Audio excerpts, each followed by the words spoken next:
Blood splattered across the floor of the grand estate as Martha's scream echoed through the dimly lit living room. The mayor's wife lay lifeless, her once perfect pearl necklace broken and scattered beside her. Her blood-soaked dress was a sharp contrast to the pristine white of the room's decor. Standing above her, clutching the bloodied fire poker, was Samuel, the town's unassuming mailman, his hands trembling. Behind him, the shadows seemed to flicker with movement. A soft whimper broke through the heavy silence. It was Amanda, Martha's teenage daughter, crouched behind the couch. Samuel froze when he realized she was there, his mind racing. He dropped the weapon, but the damage was done. Amanda's wide, terrified eyes locked on his as she whispered, "Why did you kill her?" Samuel opened his mouth to speak, but before he could say a word, Amanda bolted from the room, screaming for help. Months earlier, Samuel Whitaker was just another friendly face in East Haven. Known for his warm smile and small-town charm, he delivered letters and packages across the quiet suburb with diligence. He enjoyed his simple life, but beneath the surface, Samuel harbored a deep loneliness. Divorced for 3 years and estranged from his family, he had little to keep him company outside of work, until the day he met Martha Daniels. Martha, the elegant and poised wife of Mayor Robert Daniels, was admired by everyone in East Haven. Her generosity at charity events and her immaculate appearance made her the perfect political spouse. But behind the grand smiles and designer outfits, she was a woman trapped in an empty marriage. Robert's political ambitions consumed his life, leaving Martha feeling ignored and unappreciated. Their paths first crossed on a warm spring day when Samuel delivered a package to the mayor's mansion. Martha greeted him at the door, her radiant smile lighting up his otherwise mundane day.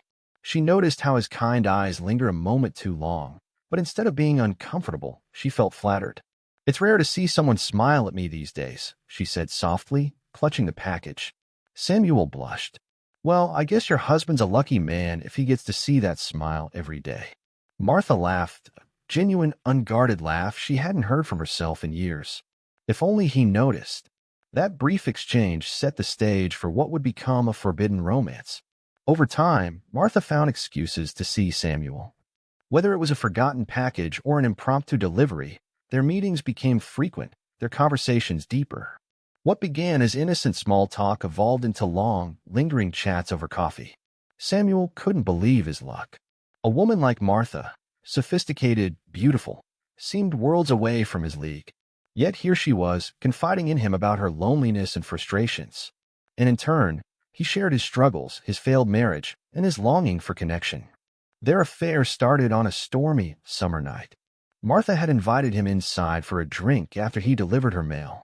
One glass of wine turned into several, and before they knew it, they were wrapped in each other's arms, the rain outside drowning out the sounds of their whispers and laughter. For months, they lived in their secret bubble, meeting in secluded spots or stealing moments at her mansion when Robert was away on business trips. But secrets have a way of unraveling. It all began to fall apart when Martha discovered she was pregnant. The news sent shockwaves through her. She knew the baby wasn't Robert's. They hadn't shared a bed in over a year. But how could she explain this to her husband, to the town, to herself? She confided in Samuel, hoping he would be overjoyed, but his reaction was far from comforting. "A baby? Martha, this changes everything," he said, pacing nervously in her living room. "I know it does," she replied, tears streaming down her face. "But I can't do this alone, Samuel. You said you loved me. Do you still?" His silence was louder than any words he could have spoken. Their once passionate affair grew strained in the weeks that followed. Martha became more desperate, while Samuel grew more distant. Meanwhile, Robert began to notice the changes in his wife, her sudden mood swings, her frequent absences, her coldness toward him. He hired a private investigator to follow her, suspecting infidelity but never imagining the extent of her betrayal. On the night of the murder, Samuel showed up at the mansion uninvited. Martha had called him earlier, begging him to talk, to come up with a plan for the baby. He arrived tense and on edge, hoping to resolve things once and for all. Their argument quickly escalated. Martha accused him of abandoning her, of using her, while Samuel lashed out, blaming her for ruining his life. Neither noticed Amanda, who had crept down the stairs to investigate the shouting. "I gave up everything for you," Martha screamed, her voice trembling. "And I never asked you to." Samuel shot back. "I'm not cut out for this, Martha." "I can't." Before he could finish, Martha slapped him. The force of it startled them both. She turned to walk away, but Samuel, in a fit of rage, grabbed the fire poker from the hearth and swung it. He hadn't meant to kill her, but when he saw her collapse, blood pooling beneath her, he froze in horror. That's when Amanda saw him. As Samuel stood over Martha's lifeless body, Amanda's piercing scream shattered the silence. The sound of approaching sirens filled the air. Samuel panicked as the sound of sirens drew closer. His heart pounded like a drum in his chest. Amanda had fled out the front door, screaming into the quiet night. Somewhere in the distance, a neighbor had undoubtedly called the police. He looked down at Martha's body, her once lively eyes now staring lifelessly at the ceiling, and realized there was no one doing what had just happened. He had to act fast. Samuel grabbed a throw blanket from the couch and hastily covered Martha's body, though it did little to hide the blood spreading across the floor. His hands trembled as he wiped the fire poker clean with his shirt and tossed it into the fireplace, hoping the flames would destroy any evidence. He debated running, but realized the police would find him no matter where he went. He hadn't exactly been discreet about his affair with Martha. Some of the staff at the mayor's house had noticed, and the private investigator Robert hired had been tailing them. Samuel turned his attention to the front door, his mind racing. The last thing he needed was to be seen fleeing the scene. But as he glanced out the window, he saw Amanda standing with Officer Carter, the town sheriff, pointing frantically toward the house. There. He's in there. He killed her. Amanda screamed, tears streaming down her face. Samuel froze. The game was over, and he knew it. Moments later, the police stormed into the mansion, guns drawn. Samuel raised his hands in surrender, his body trembling as they cuffed him and dragged him out.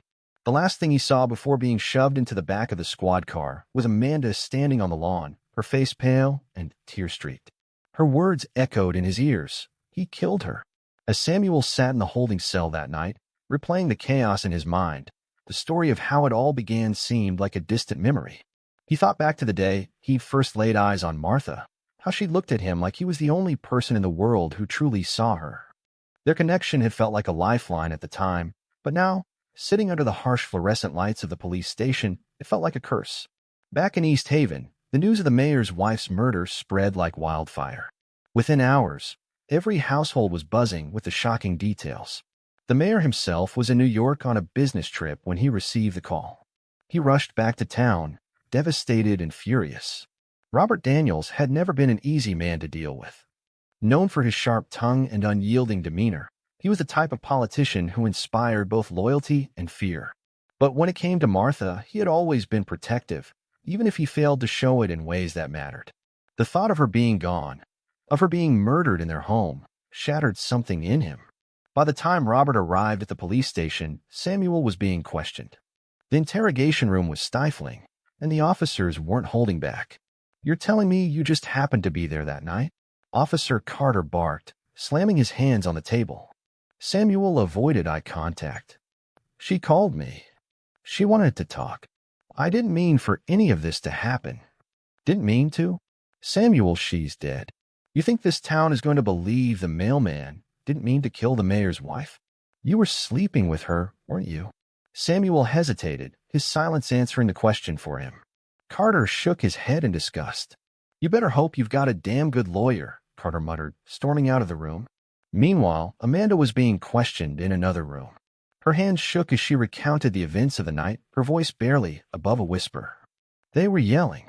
I didn't hear everything, but I saw him hit her. She fell, and there was blood everywhere." "Did your mother ever mention anything about Mr. Whitaker to you?" one of the officers asked gently. Amanda nodded. "I saw them together a few times. I told her it wasn't right, but she wouldn't listen. She said she loved him." The officers exchanged glances, the pieces of the puzzle starting to fit together. It wasn't just a murder, it was a scandal that would shake East Haven to its core. The following day, the town was flooded with reporters. News vans lined the streets as journalists clamored for details. The headlines were brutal. Mailman's affair turns deadly. Mayor's wife found murdered in love triangle tragedy. Scandal rocks East Haven. Inside the mayor's mansion, Robert stared blankly at the blood-stained living room, his fists clenched. His grief was palpable, but so was his rage. He knew there was more to this story than what the police had uncovered. He vowed to get to the bottom of it, no matter what it took. At the same time, Samuel's public defender, a young attorney named Claire Hastings, prepared to meet her client for the first time. Claire was fresh out of law school and had never handled a case this high-profile before. As she walked into the holding cell, she took a deep breath, steeling herself for what lay ahead. "Mr. Whitaker," she began, sitting her briefcase down on the table. "I'm Claire Hastings. I've been assigned to your case." Samuel looked up at her, his eyes hollow. "They're not going to believe me," he said quietly. "No one ever believes the mailman." Claire frowned. "Then tell me everything. If there's any chance of proving your innocence, I need to know the whole story." Samuel hesitated, then nodded. "It started a few months ago. As the trial date loomed, East Haven became a powder keg of gossip, speculation, and division. Some residents believed Samuel was guilty and deserved the harshest punishment. Others whispered about Robert's neglect of his wife, wondering if Martha's unhappiness had driven her into Samuel's arms. But amidst the chaos, one thing was clear. The truth about what happened that night was far more complicated than anyone realized. In the dark corners of the town, secrets simmered, waiting to come to light. And as Samuel sat in his cell, haunted by the events of that fateful night, he couldn't shake the feeling that this was just the beginning of something far more sinister. Then, one evening, as the jail lights flickered and the guards made their rounds, Samuel received an unexpected visitor. The shadowy figure stepped into the dimly lit room, their face obscured by a hood. "I know what really happened," the figure whispered, sliding a folded note across the table. "But you're not going to like it." Samuel's heart raced as he opened the note, the words scrawled in shaky handwriting. "You're not the only one with blood on your hands." Before he could respond, the figure vanished, leaving Samuel more terrified than ever. Samuel sat frozen, staring at the cryptic note in his hands. His mind churned with questions. Who had written it? What did they mean by "you're not the only one with blood on your hands"? A cold shiver ran down his spine as he replayed the figure's parting words. For the first time since his arrest, he felt that his situation might be even more dangerous than it seemed. The next morning, Claire Hastings visited him in the holding cell. She noticed his pale face and trembling hands. "Samuel, what's going on? You look worse than yesterday," she said, sitting across from him. He hesitated, then slid the note across the table. Claire frowned as she read it, her eyes narrowing. "Where did you get this?" she asked, her voice low. "Someone came to see me last night. I didn't recognize them. They were wearing a hood. They handed me the note and left before I could ask anything." Claire's expression darkened. This could be a threat, or it could be something else entirely. Either way, it's dangerous. "Did you tell the guards?" Samuel shook his head. "No." "What if this person knows something that could help me? What if they're connected to what happened?" Claire sighed, rubbing her temples. This case was already a circus. Now we've got shadowy figures sneaking into holding cells. Great. She stood and began pacing. "Listen, we need to focus on the trial. If this person has information, they'll show themselves again. In the meantime, you need to tell me everything about your relationship with Martha, every detail." Samuel swallowed hard. "I told you the basics. She was unhappy with her husband. We started talking, and it just happened." "Samuel," Claire interrupted, leaning in. "If there's anything you're holding back, now is the time to come clean." He hesitated. There was one thing he hadn't mentioned, a detail so damning he buried it deep in his mind. After a long pause, he finally spoke. "Martha, she told me Robert was abusive." Claire froze. "What?" She didn't go into detail, but she said he wasn't the man everyone thought he was. She said he had a temper, that he scared her sometimes. Claire stared at him, processing the revelation. "That's significant. If we can prove Robert was abusive, it could change how people see your relationship with Martha." "But why didn't you tell me this before?" "I didn't think it mattered. And honestly, I was scared," Samuel admitted. "Robert's a powerful man. Even in jail, I feel like he could ruin me." Claire nodded slowly. "Okay, I'll look into it. But if Robert has skeletons in his closet, we need solid evidence, not just your word." Meanwhile, Robert Daniels was quietly meeting with his private investigator, Dennis Cole. Dennis had been the one to confirm Martha's affair with Samuel, but now Robert had a new job for him. "I want you to dig deeper," Robert said, pouring himself a glass of whiskey. Find out everything there is to know about Samuel Whitaker. I don't care how small or insignificant it seems. I want to know what kind of man he is." Dennis raised an eyebrow. "You think there's more to this?" Robert's jaw tightened. Martha was no saint, but she wasn't stupid. If she was involved with this man, there had to be a reason. "And I need to know what it was." Dennis nodded. "Consider it done." As Dennis left the mansion, Robert stared at the fireplace where the remnants of Martha's pearl necklace still lay. His grief twisted into anger. The town might see him as a grieving husband, but he knew there was more to this story than met the eye, and he was determined to uncover it. 2 nights later, Samuel's fears came true. Another message arrived, this time slipped under his cell door while he slept. He found it the next morning, scrawled in the same shaky handwriting. "The mayor knows more than he's telling. Watch her back." Samuel showed the note to Claire during her visit later that day. She read it carefully, her face grim. "This is getting out of hand," she said. "Whoever's doing this is playing games. But if it's true that Robert knows more, we need to figure out what he's hiding." Samuel leaned forward, lowering his voice. "Do you think Robert could have killed her?" Claire blinked. "That's a bold accusation. Why would he? If he knew about the affair, divorce would have been cleaner and less risky." "Maybe it wasn't about the affair," Samuel suggested. "What if Martha knew something she wasn't supposed to?" Claire considered this. "It's possible, but we don't have proof. And even if Robert is hiding something, it doesn't erase the fact that you were caught at the scene, standing over her body." Samuel slumped in his chair. "So what do we do?" Claire sighed. "We keep digging. If there's dirt on Robert, we'll find it." As the trial approached, tensions in East Haven reached a boiling point.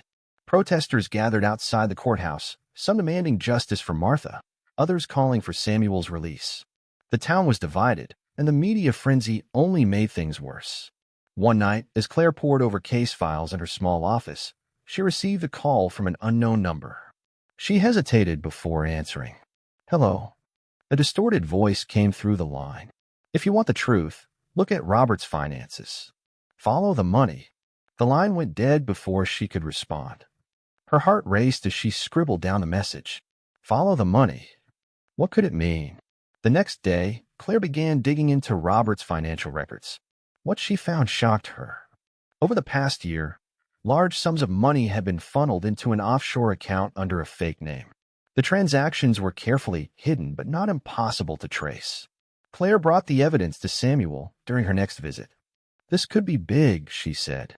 "If Robert was hiding money, it might explain a motive for murder." Samuel frowned. "But why would he kill Martha over money?" "I don't know," Claire admitted. "But if Martha found out about the account, it's possible she confronted him. Maybe she threatened to expose him." Samuel's mind raced. Could it be true? Could Robert have killed his own wife to protect his secrets? And if so, how did Samuel end up framed for the crime? As these questions swirled in his head, a guard approached the cell. "Whitaker," he said gruffly, "you've got another visitor." Samuel's stomach dropped. Visitors never brought good news. The guard led him to the visitation room, where a man in a dark suit waited. Samuel didn't recognize him, but the man's steely gaze sent a chill down his spine. The man leaned forward, his voice low. "You're digging in places you shouldn't be, Mr. Whitaker. For your sake, I suggest you stop." Before Samuel could respond, the man stood and walked out, leaving him with a sinking feeling. Whoever this man was, he wasn't just issuing a warning, he was making a threat. And Samuel realized he wasn't just fighting for his freedom anymore. He was fighting for his life. Samuel sat frozen in the visitation room, the man's parting words reverberating in his mind. "For your sake, I suggest you stop." It wasn't just a warning, it was a declaration of war. He felt trapped, caught between the mounting evidence against him and the web of secrets he had inadvertently stumbled into. He had no idea how deep this went, but he was sure of one thing: the stakes had just become much higher. Back in his cell, Samuel struggled to keep his composure. The pieces of the puzzle were scattered, and the pressure was suffocating. His every move seemed to lead him closer to danger, yet doing nothing felt even riskier. He needed to speak to Claire. When Claire arrived later that day, she found Samuel visibly shaken. She didn't even have to ask. He immediately recounted the encounter with a mysterious man. Samuel, this is getting out of control, Claire said, pacing the room. First, the cryptic notes. Now someone's threatening you in person? This isn't just about your trial anymore. There's something much bigger going on. Samuel nodded, his voice strained. I know, but what can we do? That guy wasn't just some random thug. He knew something they don't want us to find. Claire sat down, her mind racing. We keep going, she said firmly. Whatever Robert's hiding, it's tied to Martha's murder. We just need to connect the dots. But deep down, Claire knew they were running out of time. The trial was approaching, and with each passing day, the odds seemed to stack further against them. Meanwhile, Robert Daniels was growing increasingly paranoid. The media scrutiny, the protests, the endless questions, it was all starting to take a toll. He had built his career on carefully managing his public image, but now cracks were beginning to show. Late one night, in the privacy of his study, Robert made a call. Dennis, I need an update, he said, his voice low and tense. Dennis sighed on the other end. I've been digging, but there's not much on Whitaker. He's clean, aside from the affair. That doesn't make sense, Robert muttered. There has to be more. Keep looking. And Dennis, make sure you cover your tracks. Robert ended the call and poured himself a drink, his hand shaking slightly. He stared out the window, the weight of his secrets pressing heavily on his chest. They can't find out. No one can find out. The next morning, Claire received another anonymous tip. This time, it came in the form of an email with no sender information. The message was short and chilling. She knew too much. The answer is in her journal. Claire immediately thought of Martha. A journal? If such a thing existed, it could be the key to everything. She quickly arranged a meeting with Amanda, hoping the teenager might know something. When they met, Amanda was reluctant to talk. Her grief was still raw, and she didn't trust anyone easily. But Claire's persistence eventually paid off. She used to write in this little red notebook, Amanda admitted, her voice trembling. She kept it in her nightstand. I never read it, but she always said it was her private thoughts. Claire's pulse quickened. If the journal was still in the mansion, it could hold vital clues about what Martha knew, and possibly why she was killed. Do you think it's still there? Claire asked gently. Amanda hesitated. I don't know. After everything happened, my dad locked her room. He said he didn't want anyone disturbing her things. Claire bit her lip. This meant she'd have to get access to the mansion somehow, but breaking into the mayor's home wasn't exactly a simple task. That evening, Claire hatched a plan. She reached out to Dennis Cole, Robert's private investigator, posing as a reporter. If anyone could help her navigate the mansion's security, it was him. Over coffee at a quiet diner, Claire played her role carefully. You've got a reputation as one of the best, Dennis, she said with a smile. I figured you'd know all about the mayor's estate. Dennis chuckled, clearly flattered. I've done a lot of work for Robert. The place is like a fortress. Cameras everywhere, state-of-the-art locks, you name it. Sounds impressive, Claire said, feigning casual interest. But surely even the best systems have their weak points, right? Dennis shrugged. Maybe. The back entrance isn't as secure, but good luck getting past the staff. They're always on high alert. Claire filed this information away, trying to conceal her excitement. She had what she needed. That night, under the cover of darkness, Claire made her move. She parked her car a few blocks away and approached the mansion on foot, her heart pounding in her chest. The estate was massive, its towering gates and manicured lawns casting eerie shadows in the moonlight. Using the information Dennis had unwittingly provided, Claire found the back entrance and slipped through a gap in the fence. She avoided the cameras as best she could, her pulse racing with every step. When she reached the house, she used a small lock-picking kit to bypass the door's security. Inside, the mansion was eerily silent. Claire moved quickly, her flashlight casting long shadows on the walls.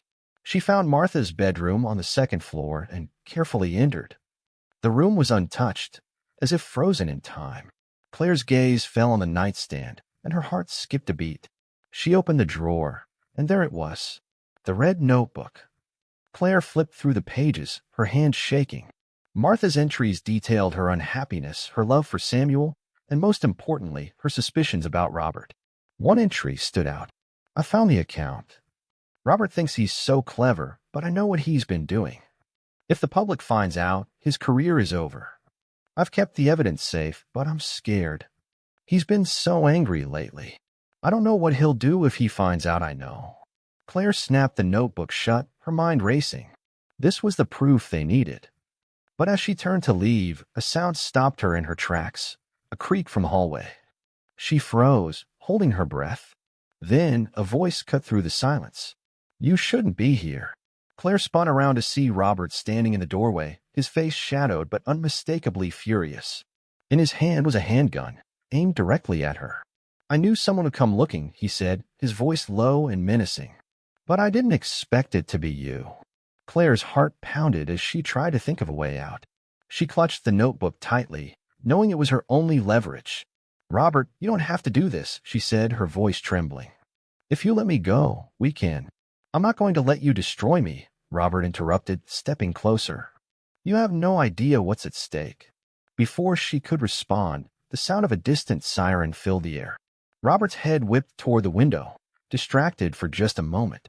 Claire seized the opportunity, lunging toward him and knocking the gun from his hand. They struggled briefly, but Claire managed to break free, clutching the notebook as she bolted for the door. She sprinted down the stairs and out of the mansion, the sirens growing louder as she ran. When she reached her car, she threw herself inside and sped off, her hands trembling on the wheel. She had the journal. She had the truth. But now she also had a powerful enemy who wouldn't stop until he silenced her. And as she glanced in the rearview mirror, she saw headlights following her. Claire's knuckles turned white as she gripped the steering wheel, her eyes flicking between the road ahead and the headlights closing in behind her. Her heart pounded with the realization that Robert wasn't going to let her escape without a fight. She pressed the accelerator, weaving through the quiet streets of East Haven, her mind racing as fast as the car. The pursuing vehicle gained ground, its engine roaring like a predator closing in on its prey. Claire's pulse quickened. She needed to think fast. She took a sharp right turn down a narrow side street, hoping to lose her pursuer. The screech of tires echoed behind her as the other car made the turn as well. Up ahead, Claire spotted a gas station, its lights casting a faint glow over the otherwise dark street. She swerved into the parking lot, killing her headlights and parking behind a building. She crouched low in her seat, holding her breath as the car sped past, its headlights disappearing into the night. For a moment, Claire allowed herself to relax. Her hands trembled as she reached for her phone, quickly dialing Samuel's holding facility. She knew time was against her, but she needed to get the journal to someone who could use it. When the officer on duty answered, Claire's voice was a whisper. "This is Claire Hastings. I need to speak to Samuel Whitaker. It's urgent." The officer hesitated. "It's late. Can it wait until morning?" "No," Claire snapped. "This can't wait. Please, it's about his case." After what felt like an eternity, Samuel's voice came through the line. "Claire, what's going on?" "I have it," she said, still catching her breath. "I have Martha's journal." "It's bad, Samuel. Robert's been hiding so much. If we can get this into evidence, it could change everything." Samuel was silent for a moment before he asked, "But you're okay, right?" "I'm fine," she lied, her voice shaking. "Listen, I'm heading to the police station now. I'll hand it over to the authorities and—" Her words were cut off by the sound of shattering glass. Claire ducked instinctively, her phone clattering to the floor. A figure appeared outside her car window, their face obscured by a mask. Claire scrambled to grab the journal, but the door was yanked open, and rough hands dragged her out of the vehicle. The masked figure shoved her against the car, pinning her with one arm while snatching the journal with the other. "You're playing a dangerous game," they hissed, their voice distorted.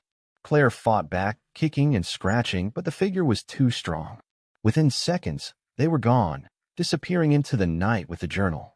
Claire collapsed onto the pavement, gasping for air as the gravity of what had just happened sank in. At the same time, Robert Daniels was pacing his study, his phone clutched tightly in his hand. When it rang, he answered immediately. "Did you get it?" he asked, his voice cold and sharp. "Yes," the masked figure replied. "It's done. But she's not going to stop. She's too close." Robert's jaw tightened. "Then we make sure she can't keep going." The line went dead, and Robert tossed the phone onto his desk. He stared at the fireplace, his mind churning. If Claire knew about the journal, she might know about other things, too. And if the journal ever resurfaced, it would be the end of him. Claire spent the rest of the night at the police station, filing a report about the attack. Officer Carter listened intently, his brow furrowed as she recounted the events. "This is serious," Carter said when she finished. "If someone's willing to go this far, they won't stop until you're silenced. Do you have any idea who it was?" Claire hesitated. She knew it had to be connected to Robert, but without proof, it was just speculation. "I don't know," she said finally. But they knew exactly what they were looking for. Carter nodded grimly. "I'll put out a report, but in the meantime, you need to be careful. Don't go anywhere alone. And if you remember anything else, call me immediately." Claire left the station with a sinking feeling in her chest. The journal had been her ace, and now it was gone. But she wasn't ready to give up. Somewhere in the chaos of Martha's life and death, there was more evidence. There had to be. The next day, Samuel received an unexpected visit from Amanda. She looked nervous but determined as she sat across from him in the sterile visiting room. "I don't know why I'm here," Amanda began, her voice trembling. "But I keep thinking about what my mom said before it happened." Samuel leaned forward, his expression soft. "What did she say?" "She told me not to trust my dad," Amanda whispered. "She didn't explain, but I think she knew something. I don't know if she was scared of him or just angry, but she wasn't herself those last few weeks." Samuel's heart ached for Amanda. She was caught in the middle of a nightmare, torn between loyalty to her father and the suspicion that he might have been involved in her mother's death. "Listen to me," Samuel said gently. "I know this is hard, but you're brave for coming here.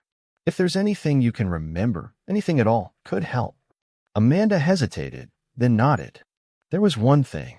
She mentioned a safe. She said she kept important things there, but I never saw it. I don't know where it is." Samuel's mind raced. If Martha had a safe, it might still contain evidence. But getting access to it would be nearly impossible, especially with Robert watching their every move. As Amanda left, Samuel's resolve hardened. He didn't know how, but he was going to find that safe. It was his only chance to prove his innocence and to uncover the truth about what really happened to Martha. That night, Robert Daniels received another call from Dennis. The private investigator sounded agitated. "Robert, we've got a problem," Dennis said. "I've been hearing whispers around town. People are starting to question your story." Robert's grip tightened on the phone. "What kind of whispers?" "They're saying you've got something to hide," Dennis replied. "And with that lawyer digging into your finances, it's only a matter of time before things get ugly." Robert's face darkened. "Handle it, Dennis. I don't care what it takes. Just make it go away." Dennis hesitated. "And what about Whitaker? You want me to take care of him, too?" Robert's voice was cold. "Do what you have to do." As the call ended, Robert stared out into the night, his reflection shimmering in the glass. The walls were closing in, but he wasn't going down without a fight. And if anyone got in his way, Claire, Samuel, or even Amanda, they'd regret it. Claire sat in her apartment, piecing together everything she knew. The journal might be gone, but the memory of its contents burned in her mind. She scribbled notes furiously, determined to reconstruct the evidence. Suddenly, there was a knock at the door. She froze, her heart racing. She wasn't expecting anyone. Slowly, she approached the door, peering through the peephole. To her surprise, it was Amanda. The teenager looked scared and disheveled. Claire opened the door, her concern mounting. "Amanda? What's wrong?" Amanda stepped inside, her voice barely above a whisper. "I think my dad's planning something. And I think you're in danger." Before Claire could respond, the sound of glass shattering echoed through the apartment. Both of them turned toward the window, where a shadowy figure stood, holding a gun. Claire's heart raced as the shadowy figure raised the gun, its barrel gleaming in the moonlight streaming through the shattered window. Acting on pure instinct, she grabbed Amanda's arm and pulled her to the ground just as a shot rang out. The bullet thudded into the wall above their heads, sending a shower of plaster dust raining down. "Stay down," Claire hissed, crawling toward the kitchen where her phone was charging. Amanda followed, tears streaming down her face as fear gripped her. Another shot rang out, this time hitting the edge of the dining table, splintering wood everywhere. "Call the police," Amanda whispered urgently. Claire reached the kitchen and grabbed her phone, her fingers fumbling as she dialed. 911, what's your emergency? The operator answered. There's someone in my apartment with a gun. Claire gasped, her voice shaking. We're under attack. 14th and Maple, 3rd floor. We're dispatching units now. Stay on the line, the operator instructed. The sound of heavy boots crunching on broken glass echoed from the living room. Claire held her breath, clutching Amanda tightly. The intruder was inside now, moving methodically, as if they knew exactly what they were looking for. Come out, Claire, the voice called, low and menacing. You can't hide forever. Amanda's eyes widened in terror, and Claire put a finger to her lips, signaling her to stay quiet. Gripping a kitchen knife, Claire tried to think of a plan. The sound of sirens in the distance gave her a glimmer of hope, but they were still too far away. The footsteps grew louder, closer. Claire's grip on the knife tightened. Then, as the intruder entered the kitchen, she sprang up, slashing wildly. The figure recoiled, startled, but managed to grab her wrist, twisting it painfully until the knife clattered to the floor. Claire struggled, kicking and thrashing, but the intruder was stronger. He pinned her against the counter, his masked face inches from hers. You should have stopped digging, he growled, raising the gun. Let her go. Amanda screamed, grabbing a frying pan from the counter and smashing it against the intruder's head. The man stumbled, disoriented, and Claire used the moment to break free. Before the intruder could recover, red and blue lights flashed through the window, and the sound of shouting officers filled the air. Police. Drop your weapon. The intruder hesitated for a split second before bolting for the back door. Claire and Amanda huddled together as officers stormed the apartment, their guns drawn. Are you both okay? One officer asked, lowering his weapon. Claire nodded shakily. He got away, but I think I know who sent him. At the station, Claire recounted the attack to Officer Carter, who listened intently. This isn't just about Martha anymore, she said. Whoever's behind this is trying to silence anyone who gets close to the truth. Carter leaned back in his chair, rubbing his temples. We'll put out an APB on the intruder, but without solid evidence, it's going to be tough to link this to Robert Daniels. Claire slammed her hands on the table. What about the journal? What about the safe Amanda mentioned? We need to find it before it's too late. Amanda, who had been sitting quietly, suddenly spoke up. I think I know where it might be. Both Claire and Carter turned to her. Where? Claire asked. In my dad's office, Amanda said. There's a hidden compartment behind one of the bookcases. I saw him putting something there once, but I didn't think much of it at the time. Claire's eyes lit up. That has to be it. Carter frowned. Breaking into the mayor's office isn't exactly legal, and without a warrant, anything we find could be inadmissible in court. Then get a warrant. Claire snapped. What more do you need? Amanda's testimony, the attack tonight, it's all connected. Carter sighed. I'll talk to the judge, but it's going to take time. Until then, you two need to lay low. Whoever's behind this isn't going to stop. Back at her apartment, Claire fortified the doors and windows, her nerves still frayed from the attack. Amanda stayed with her, too scared to return to the mansion. They spoke in hushed tones, going over every detail of Martha's life and the secrets she might have uncovered. Do you think my dad killed her? Amanda asked suddenly, her voice barely above a whisper. Claire hesitated. I don't know, but I think he knows more than he's letting on. Amanda's face crumpled, tears spilling down her cheeks. She didn't deserve this. None of us did. Claire reached out, squeezing her hand. We're going to get to the bottom of this, Amanda. I promise. The next morning, Carter called with good news. We got the warrant, he said.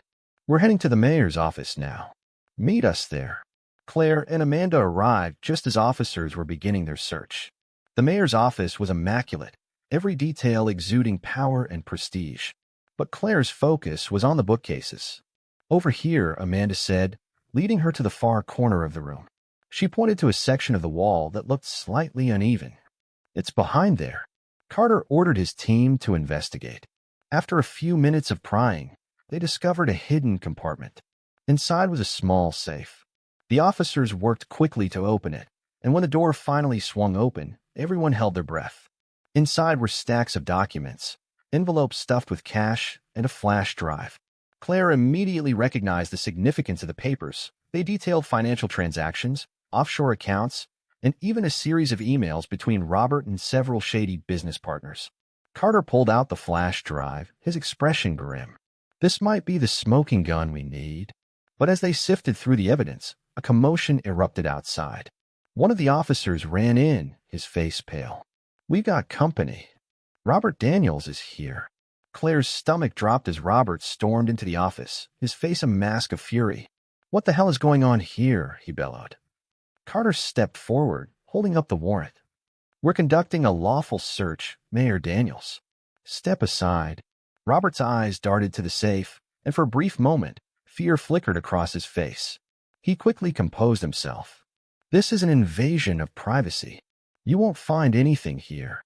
"Too late," Claire said, holding up one of the documents. "We already have." Robert's gaze locked on her, and his expression darkened. "You have no idea what you've just done." As officers escorted Robert out of the office, Claire felt a surge of triumph. They had the evidence. The truth was finally within reach. But deep down, she knew this wasn't over. Robert Daniels was a man with nothing left to lose, and that made him more dangerous than ever. Robert Daniels sat in the police interrogation room, his hands folded on the table, his jaw set in defiance. Despite the evidence mounting against him, his demeanor was icy and composed. Officer Carter stood across from him, laying out the damning documents one by one. "Mayor Daniels," Carter began, his voice steady, "we have evidence of offshore accounts, embezzled funds, and emails linking you to fraudulent deals. And now, we have reason to believe your wife discovered these and was planning to expose you." Robert smirked, leaning back in his chair. "You're grasping at straws, officer. My wife's death was tragic, but your little fishing expedition is going to lead you nowhere." Carter's eyes narrowed. "You're not as untouchable as you think. We have your daughter's testimony, Martha's journal, and now this." He held up the flash drive. "Everything ties back to you. So why don't you start talking before we find something worse?" Robert's smirk faded, replaced by a flicker of irritation. He leaned forward, his voice dropping to a low growl. "You have no idea what you're dealing with. This isn't just about me. You're poking at something much bigger." Carter frowned. "Is that a threat, Daniels?" Robert didn't answer. Instead, he crossed his arms and stared at the wall, his silence a challenge. Carter sighed and left the room, slamming the door behind him. Outside, Claire and Amanda were waiting. "Did he say anything?" Claire asked, her eyes filled with urgency. Carter shook his head. "He's stonewalling, but his time is running out. With what we've found, he won't be able to walk away from this." "Then why does it feel like he's still holding all the cards?" Claire muttered. Later that night, as Robert languished in the holding cell, a visitor arrived. Dressed in a tailored suit, the man exuded quiet authority. The guards didn't question him as he entered the cell, shutting the door behind him. "You're in a tight spot, Robert," the man said, his tone devoid of sympathy. "The kind of spot that makes people dispensable." Robert looked up, his expression dark. "You're here to clean this up, I assume." The man's lips curled into a faint smile. "I'm here to ensure damage control. But you've made it quite messy. The journal, the safe, and now your arrest? It's sloppy." "That lawyer," Robert said bitterly. "Claire Hastings. She's the one pulling the strings. She and my daughter have turned this into a circus." The man adjusted his tie, his gaze cold. "Then it's time we put an end to the show." Claire had barely slept since uncovering the evidence in Robert's office. She knew the documents and flash drive were explosive, but she also knew Robert wasn't the type to go down without a fight. As she pored over the files in her apartment, Amanda sat nearby, quiet and withdrawn. "Are you okay?" Claire asked, looking up from her laptop. Amanda shrugged. "I don't know. Part of me feels guilty, like I'm betraying my dad. But another part of me knows he's not innocent." Claire reached out and placed a hand on Amanda's. "You're incredibly brave, Amanda. Your mom would be proud of you." Amanda managed a weak smile, but before she could respond, there was a sudden knock at the door. Claire and Amanda exchanged a worried glance. It was late, too late for visitors. Claire cautiously approached the door, peering through the peephole. She saw a delivery man standing outside, holding a package. "Who is it?" Amanda whispered. "Delivery," Claire replied, though something about it felt off. She hadn't ordered anything, and the timing was suspicious. "Stay back," she told Amanda before opening the door a crack.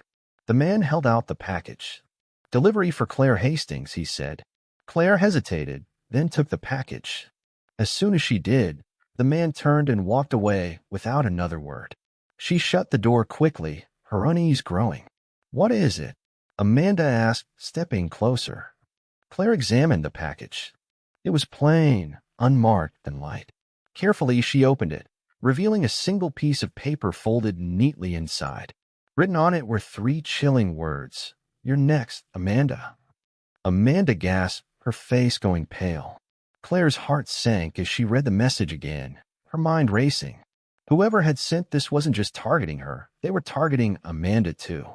The next morning, Claire brought the note to Officer Carter. He frowned as he read it, his jaw tightening. "This is escalating," he said. "We're dealing with people who aren't afraid to cross lines." "You think this is tied to Robert?" Claire asked. "Without a doubt," Carter replied. "But he's not working alone. Whoever sent this note is part of the same network he's trying to protect." "Then we need to find them," Claire said firmly, "before they make good on their threats." Carter nodded. "We've got units watching Amanda and your apartment. But, Claire, you need to be careful. These people don't play by the rules." At the same time, Dennis Cole, Robert's private investigator, was having second thoughts. He had always been loyal to Robert, but the deeper he dug into the mayor's affairs, the more disturbed he became. The offshore accounts, the mysterious payments, the sudden appearance of hired muscle, it all pointed to something darker than he had anticipated. Dennis decided to visit Claire, knowing it was a risk. He arrived at her apartment late that evening, glancing nervously over his shoulder. When Claire opened the door, she was surprised to see him. "Dennis," she said cautiously, "what are you doing here?" "I need to talk," he said, his voice low. "But not here. Somewhere safe."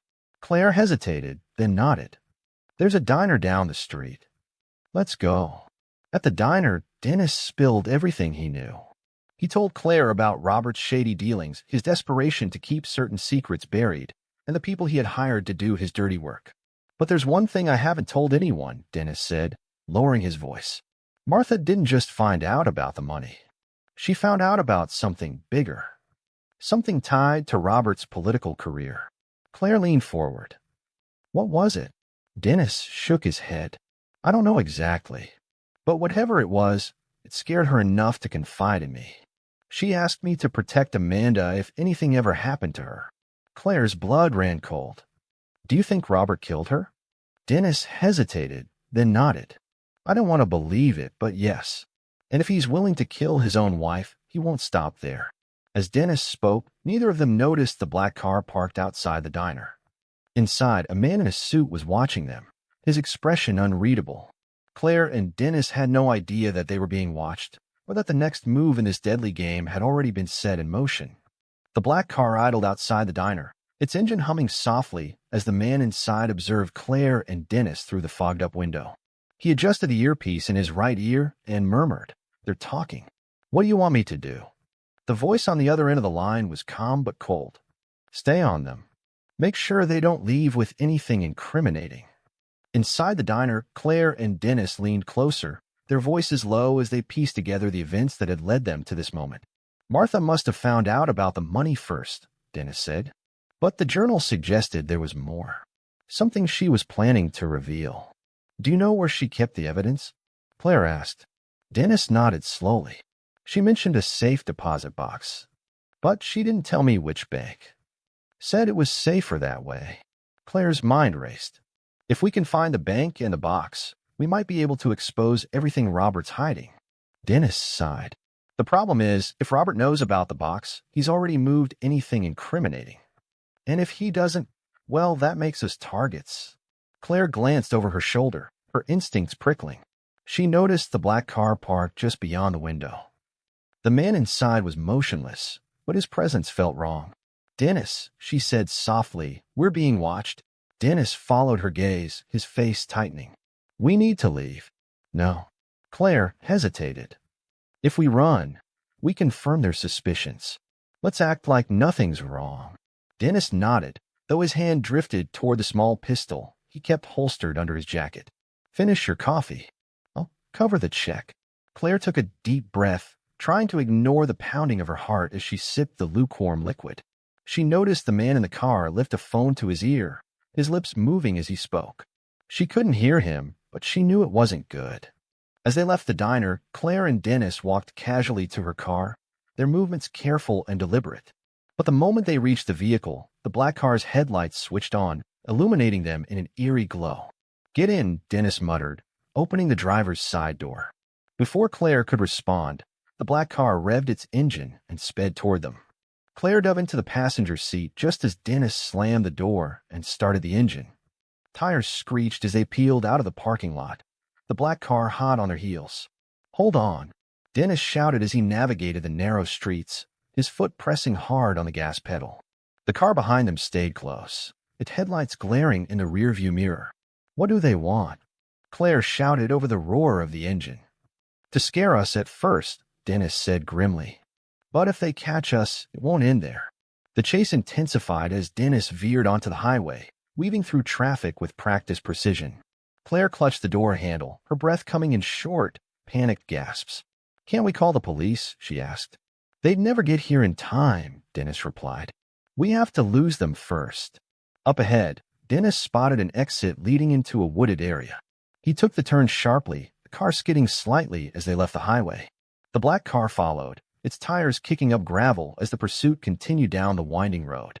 "Do you know where this leads?" Claire asked, gripping the dashboard. Dennis nodded. "There's an old service road up ahead. If we can reach it, we might be able to lose them." But as they rounded a bend, the black car rammed into their rear bumper, jolting them forward.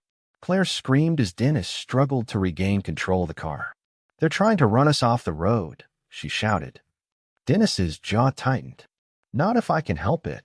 He spotted the service road and veered onto it, the car bouncing over the uneven terrain. The black car hesitated for a moment before following, its headlights cutting through the darkness like twin daggers. The road grew narrower, tree branches scraping against the windows as Dennis pushed the car to its limits.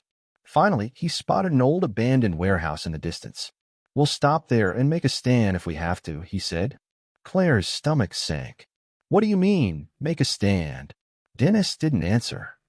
He pulled the car to a stop behind a building, cutting the engine and plunging them into darkness. "Stay low," he whispered, reaching for his pistol.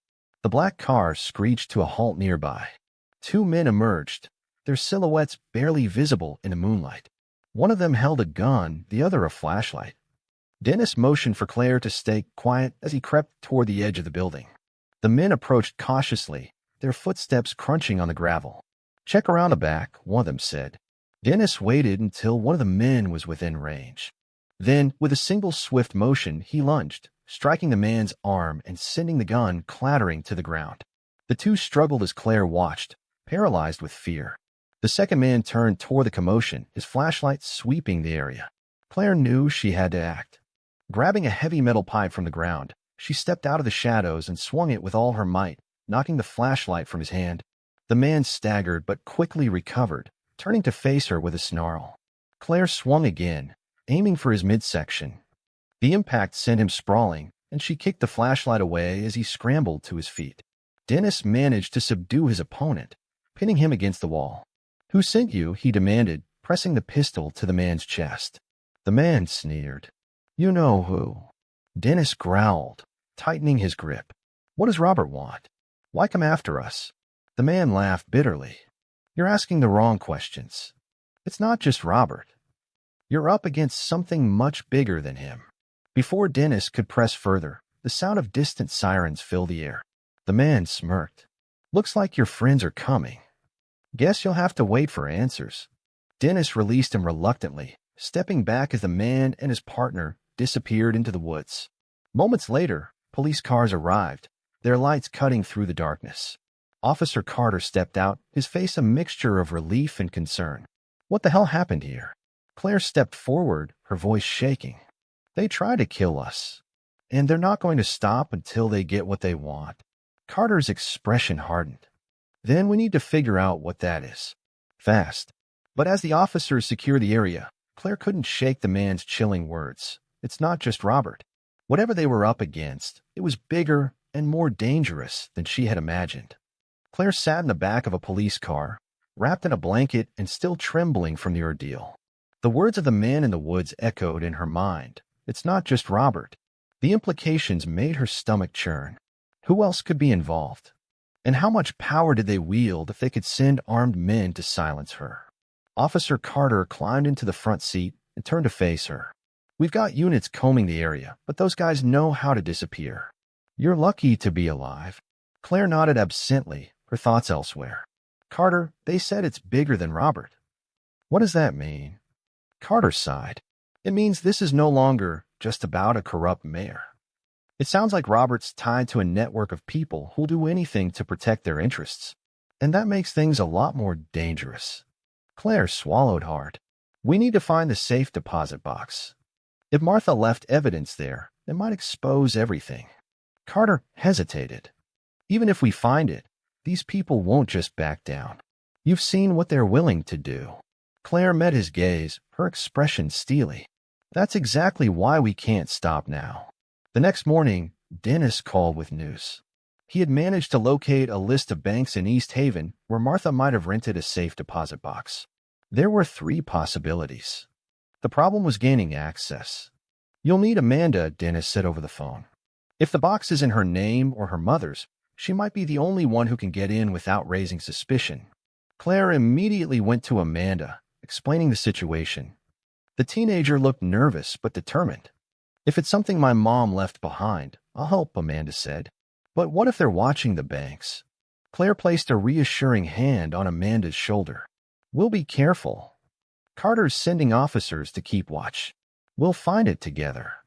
The first 2 banks yielded nothing. At each location, Amanda checked with the staff, only to come up empty-handed. The tension in the car was palpable as they drove to the 3rd and final bank. This has to be it, Claire said, trying to sound optimistic. Amanda nodded, clutching her mother's old ID tightly. They parked a block away, keeping an eye out for anything suspicious. Carter had dispatched plainclothes officers to patrol the area, but Claire couldn't shake the feeling that they were being watched. Inside the bank, Amanda approached the receptionist, her voice steady despite the anxiety etched on her face. I'm here to access my mother's safe deposit box, she said, sliding the ID across the counter. The receptionist checked the system, her fingers flying across the keyboard. After a few tense moments, she looked up. We do have a box registered to Martha Daniels. Do you have the key? Amanda hesitated, then pulled out a small envelope her mother had given her years ago. Inside was an old-fashioned key. This is it. The receptionist nodded. Follow me. Claire and Amanda exchanged a glance as they followed her into the vault. The receptionist led them to a small cubicle and gestured toward the box. Take your time, she said before stepping out. Amanda inserted the key, her hands trembling slightly, and turned it. The box slid open with a soft metallic scrape. Inside were several documents, a few photographs, and a flash drive.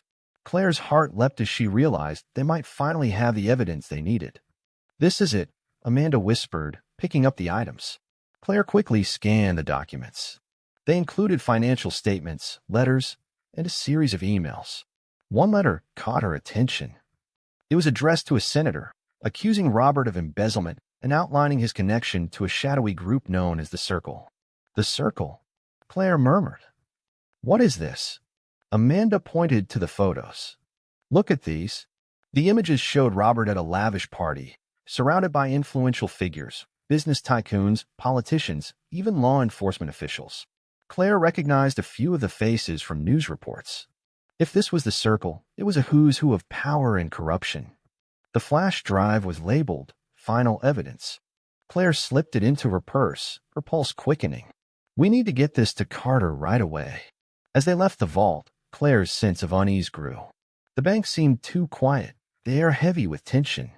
She glanced at the front entrance and froze. The black car was parked across the street. Run, Claire whispered to Amanda. They bolted for the side exit, bursting into the alley just as 2 men entered the bank. Claire fumbled with her phone, dialing Carter. Get to the 3rd bank now, she shouted. We've got the evidence, but they're here. Stay where you are, Carter ordered. We're on our way. But staying put wasn't an option. Claire and Amanda sprinted down the alley, weaving through narrow passages as footsteps pounded behind them. The men weren't far, their shouts echoing through the maze of buildings. Ahead, Claire spotted a police car turning onto the street. She waved frantically, relief washing over her as it screeched to a stop. Carter jumped out, his gun drawn. "Get in," he barked. Claire and Amanda scrambled into the car as the men rounded the corner. Carter fired a warning shot into the air, causing them to retreat. The car sped off, leaving the pursuers behind. "Do you have it?" Carter asked, his eyes flicking to Claire in the rearview mirror. Claire nodded, holding up the flash drive. "This has everything. Robert, the circle, all of it." Carter's expression was grim. "Then we're out of time. Once they realize what you've got, they'll come at us with everything they have." That evening, Carter arranged for the evidence to be secured at the police station. Claire and Amanda were placed under protective custody, their location kept secret. But Claire couldn't shake the feeling that the walls were closing in. Dennis called with an update. "I've been digging into the circle," he said. "It's worse than we thought. They're tied to illegal arms deals, human trafficking, even murders disguised as accidents. And Robert's not just a pawn. He's one of the key players." Claire's stomach turned. "What do we do?" Dennis hesitated. "Expose them. Leak everything. If we wait for the courts, they'll bury it. But if the public finds out..." Before he could finish, Claire's phone cut out.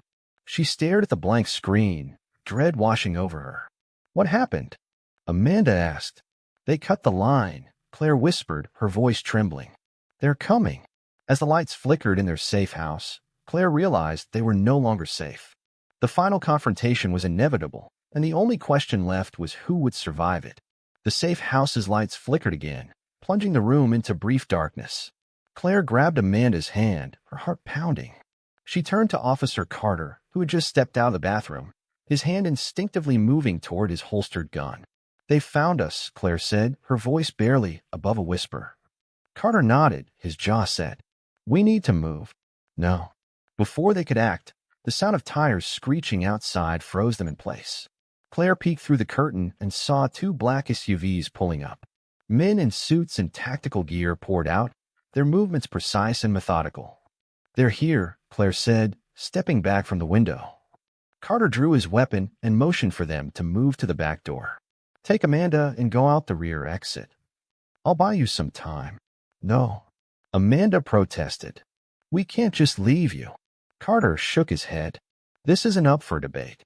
Protecting you both is my job." Claire hesitated, but the determination in Carter's eyes left no room for argument.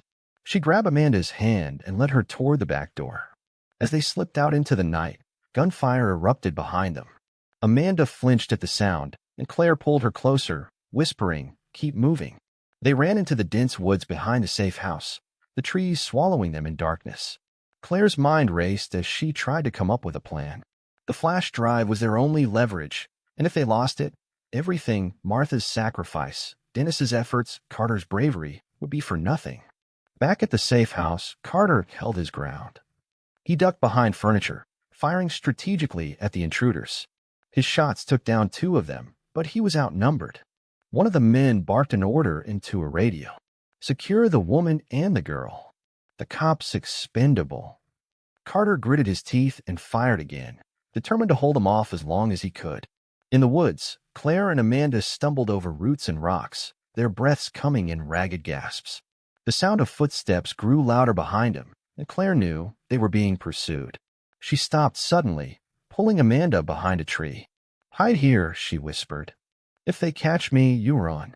Don't stop until you find help." "I'm not leaving you." Amanda protested, tears streaming down her face. "You have to," Claire insisted, gripping Amanda's shoulders. "This is about more than us. Your mother died trying to expose the truth. Don't let her sacrifice be in vain." Amanda hesitated, then nodded reluctantly. She crouched behind the tree as Claire stepped into the clearing, holding the flash drive tightly. The pursuers emerged moments later, their flashlights cutting through the darkness. One of them spotted Claire and shouted, "There she is." Claire raised her hands. "You want the drive? Here it is." She held it up, baiting them. The men advanced, their guns trained on her. Claire's heart hammered in her chest. but she stood her ground.